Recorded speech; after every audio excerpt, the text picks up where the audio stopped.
Shalom, selamat siang anak-anakku siswa kelas 6 SD.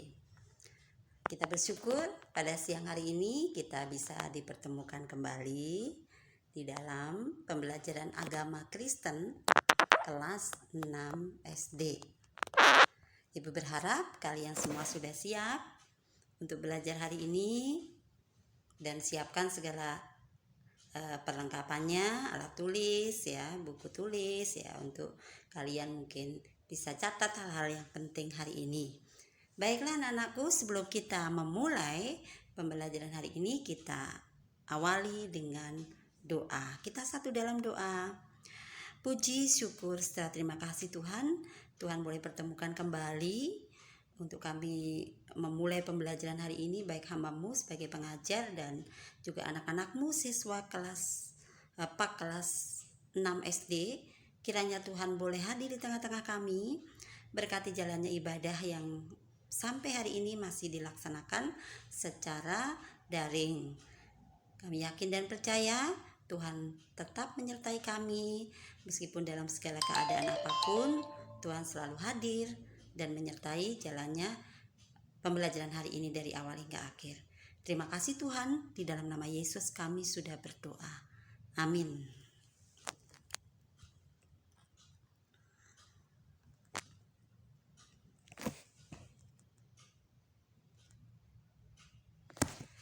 Baiklah, untuk materi pembelajaran hari ini adalah ibadah dalam perjanjian lama.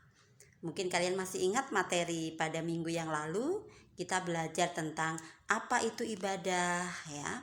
Nah, sekarang kita mau belajar tentang ibadah dalam perjanjian lama.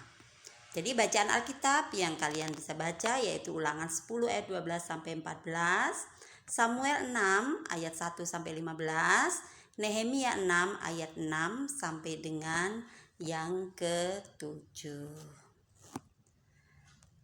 Nah, ibadah perjanjian lama, cirinya apa sih ibadah dalam perjanjian lama?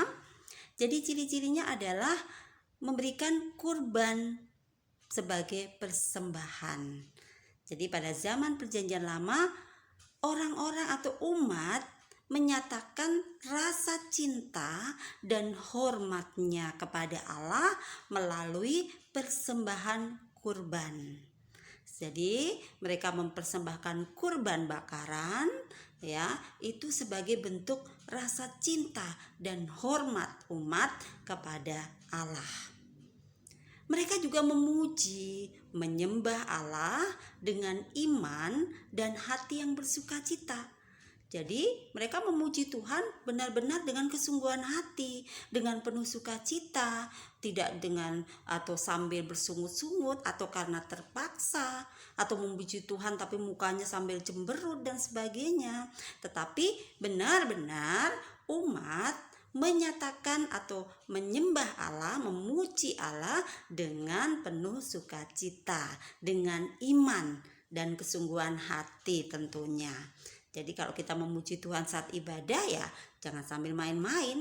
Kita lagi menyanyi lagu pujian tapi kita sambil bercanda, kita sambil main HP atau mungkin sambil ngobrol dan sebagainya. Jangan seperti itu. Jadi kita benar-benar dengan hati yang penuh dengan kesungguhan hati dan penuh dengan sukacita.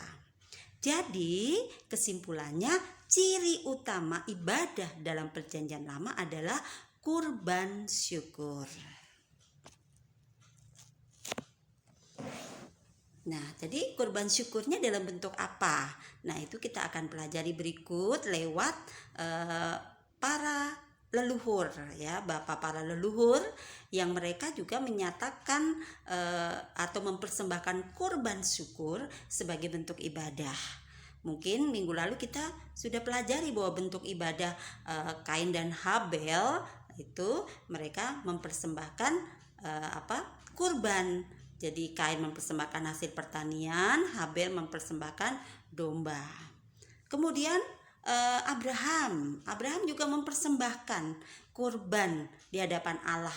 Tapi yang dipersembahkan ini bukan domba atau lembu, tetapi anaknya Ishak. Nah, mungkin kalian sudah tahu ceritanya juga, di mana Bapak Abraham, Ibu Sarah itu sudah sekian lama, mungkin saat usianya sudah lanjut tapi belum memiliki keturunan, belum memiliki putra, ya, belum dikaruniain keturunan oleh Tuhan. Mereka menanti janji Tuhan, terus berdoa, mereka memohon dan menanti bahwa Tuhan akan memberikan keturunan sampai usia mereka sudah kakek-kakek dan nenek-nenek, baru mereka memperoleh keturunan, yaitu dengan lahirnya Ishak anaknya.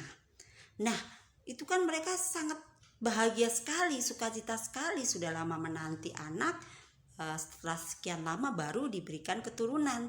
Namun baru mungkin beberapa tahun mereka memiliki seorang anak, Tuhan mau mintanya untuk dipersembahkan kepada Tuhan. Nah, di sini Abraham begitu taat kepada Allah. Meskipun dia sangat menyayangi anaknya, tapi rasa sayangnya itu melebihi ketaatannya kepada Allah. Sehingga saat Allah meminta Ishak untuk dipersembahkan, dia pun rela untuk mempersembahkan Ishak anaknya itu. Namun ternyata Tuhan hanya menguji iman Abraham. Akhirnya kurban persembahan itu diganti dengan seekor domba. Kemudian tokoh yang lain lagi, Yakub juga mempersembahkan seekor lembu atau kambing jantan yang tidak bercela sebagai kurban persembahan. Jadi kurbannya itu bukan kambing atau domba yang sakit-sakitan atau yang kurus, tapi yang benar-benar tidak bercela dan tidak cacat. Jadi benar-benar yang sempurna yang diberikan atau dipersembahkan kepada Allah. Jadi kalau kita memberikan persembahan, ya jangan yang misalnya uang yang kucel-kucel, yang sudah kotor yang kita persembahkan. Jadi benar-benar memang yang terbaik yang kita berikan. Mungkin jangan sampai uang yang bagus-bagus malah kita pakai jajan, sementara yang sudah kucel, yang mungkin sudah nggak berbentuk lagi, yang sudah yang sudah nggak warnanya juga sudah pudar, malah itu yang kita persembahkan. Jadi kita yang memberikan persembahan yang terbaik bagi Tuhan. Nah, berikutnya pembangunan bait suci dan mazmur. Nah, ibadah bangsa Israel itu dilaksanakan di mana? Jadi ibadah bangsa Israel itu dilaksanakan di bait suci dan sinagoge. Nah, sebelum mereka bangsa Israel memiliki seorang raja, Salomo. Nah, saat mereka keluar dari tanah Mesir menuju ke tanah Kanaan, mereka sedang dalam perjalanan itu bangsa Israel melakukan atau melaksanakan ibadahnya di kemah pertemuan dalam perjalanan itu. Kemudian pada suatu waktu juga Allah memanggil Musa di Gunung Sinai, kemudian memberikan 2 loh batu di mana isinya adalah 10 hukum Tuhan. Nah, baru setelah Salomo menjadi raja, Salomolah yang membangun bait suci dan meletakkan tabut perjanjian.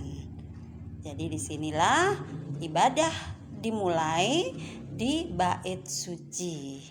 Nah, bait suci dan sinagoge inilah yang dijadikan sebagai tempat ibadah umat Israel.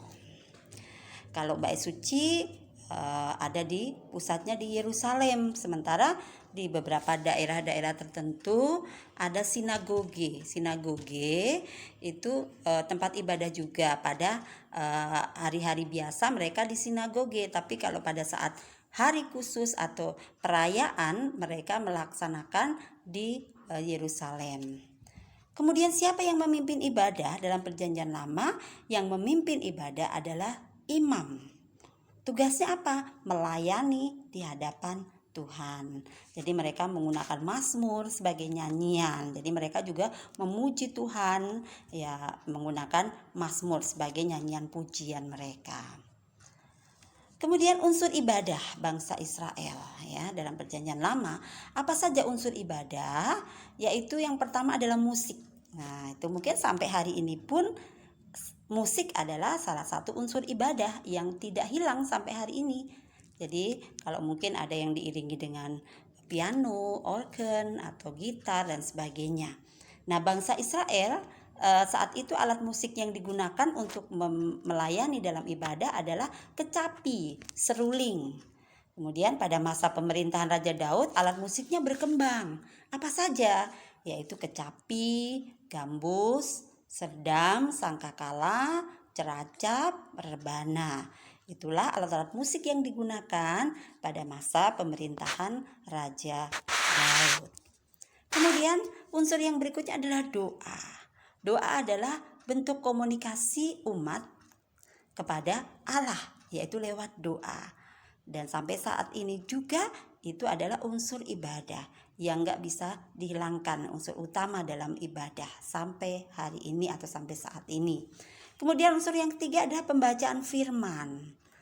Nah, di sini kalau dalam Perjanjian Lama bangsa Israel di situ ada pembacaan Taurat atau kitab para nabi yang dilakukan di dalam sinagoge. Nah, itu tadi materi kita hari ini, yaitu tentang ibadah yang dilaksanakan oleh umat Tuhan pada masa Perjanjian Lama. Nah, di sini ada tugas yang harus kalian kerjakan. Silakan nanti soalnya kalian tulis. Yang pertama, apa yang kamu rasakan saat terlibat dalam kegiatan ibadah di gereja atau di sekolah? Ibu yakin kalian pernah ibadah. Siapa yang gak pernah ibadah sama sekali? Ibu yakin semua pernah ibadah atau mungkin bahkan rajin beribadah setiap minggu ya. Mungkin hari ini masih dilaksanakan untuk PA ya, masih dilaksanakan dengan daring ya. Kemudian nomor 2, bagaimana seharusnya sikap seseorang dalam beribadah? Sikapnya bagaimana? Apakah sambil ngobrol, main HP dan sebagainya? Yang ketiga, apa yang harus dilakukan agar ibadah itu menjadi khidmat? Nah, apa yang harus dilakukan? Apakah sambil ngobrol, apakah sambil teriak-teriak atau bagaimana agar ibadah itu bisa berjalan dengan khidmat? Yang keempat, apa yang mendorong kalian untuk beribadah? Saat kalian beribadah ya PA ya, pergi ibadah PA itu apakah dilakukan karena terpaksa atau karena disuruh atau karena untuk menyombongkan diri atau untuk pamer atau bagaimana? Jadi apa yang mendorong kalian untuk beribadah? Silahkan dikerjakan, ditulis jawabannya, kemudian difoto dan dikirim. Nah, kemudian untuk tugas minggu lalu masih ada 2 anak yang belum mengirim tugas foto saat kalian beribadah.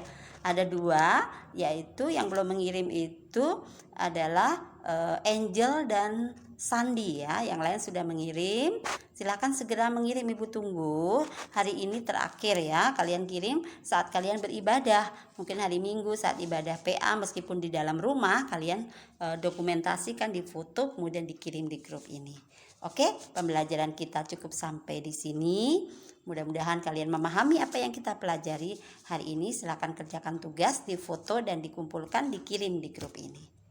Selamat mengerjakan dan kita akan akhiri pembelajaran hari ini dengan doa. Kita satu dalam doa. Terima kasih Tuhan Yesus bahwa Tuhan menyertai jalannya pembelajaran agama kelas 6 SD pada siang hari ini.